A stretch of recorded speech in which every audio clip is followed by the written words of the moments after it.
రామాలయంలో అంటే కలియుగంలో భగవన్నామ స్మరణ కన్నా మించింది ఏది లేదు.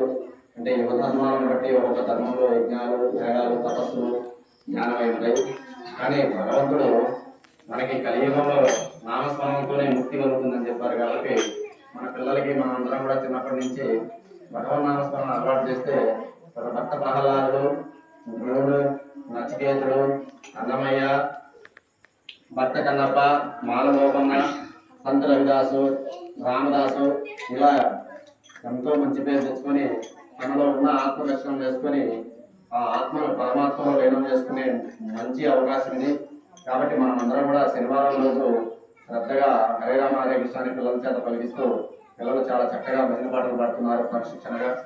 అందరూ కూడా వాళ్ళు ఎక్కడ కానిచ్చినా జై శ్రీరామ్ స్వామి అని అదే సంస్కారం మన పిల్లలకి వస్తే వాళ్ళందరూ కూడా ఒక ఊళ్ళో ఒక టీచర్లు, ఇంజనీర్లు, డాక్టర్లు అయితే మన గ్రామానికి కూడా చాలా మంచి పేరు వస్తుంది.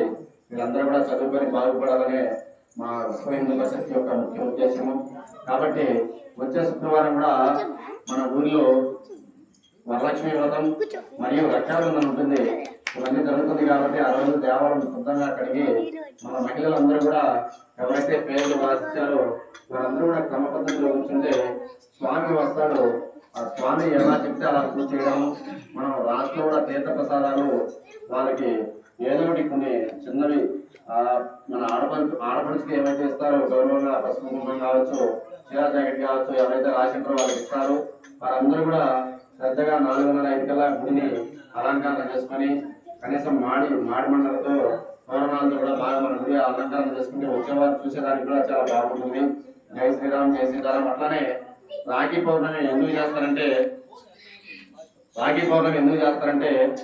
మనకి శ్రీ మహావిష్ణువు వామన అవతారం ఎత్తినప్పుడు బలిచక్రవర్తి గారికి పోయి నాకు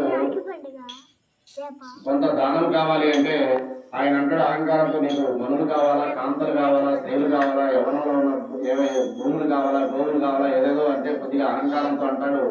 వామనుడు అంటాడు నాకు అవన్నీ ఏమి వద్దు, 3 అడుగుల నేల కావాలి అంటాడు. అప్పుడు శుక్రాచార్యుడు అంటే రాక్షస గురువైన శుక్రాచార్యుడు వచ్చిన వాడు సాక్షాత్ శ్రీమన్నారాయణుడు కాబట్టి కొద్దిగా ఆలోచించి మాట్లాడు, కొద్దిగా ఆలోచించి ఆ దానం అనేది మాట ఇవ్వు అని చెప్పి చెప్తాడు. కానీ నేను మాట ఇచ్చాను వెనక్కి తీసుకోవాలని చెప్పి 3 అడుగుల భూమిని ఇచ్చేదానికి సిద్ధపడతాడు బలిచక్రవర్తి. అప్పుడు వామనుడు ఒక పాదం భూమి, రెండవ పాదం ఆకాశం అంతా మోపినాక 3వ పాదం ఎక్కడ పెట్టాలంటే బలిచక్రవర్తి ఏం సంకోచించకుండా తన తల చూపించాడు. తలపైన 3వ పాదం పెట్టి తొక్కేటప్పటికి అహంకారం పోతూ శ్రీమన్నారాయణుడు అతని దయాగుణానికి అంటే ఆడిన మాట తప్పకుండా ఉండడానికి ఆయన సంతోషించి నీకు ఏం వరం కావాలి అంటే నువ్వు కూడా నాతో పాటు పాతాళలోకంలోనే ఉందని చెప్పి చెప్తాడనమాట. అప్పుడు శ్రీ మహాలక్ష్మి మొత్తం అన్ని లోకాలు తింటే ఎక్కడ కాన్నాడు శ్రీమన్నారాయణుడు.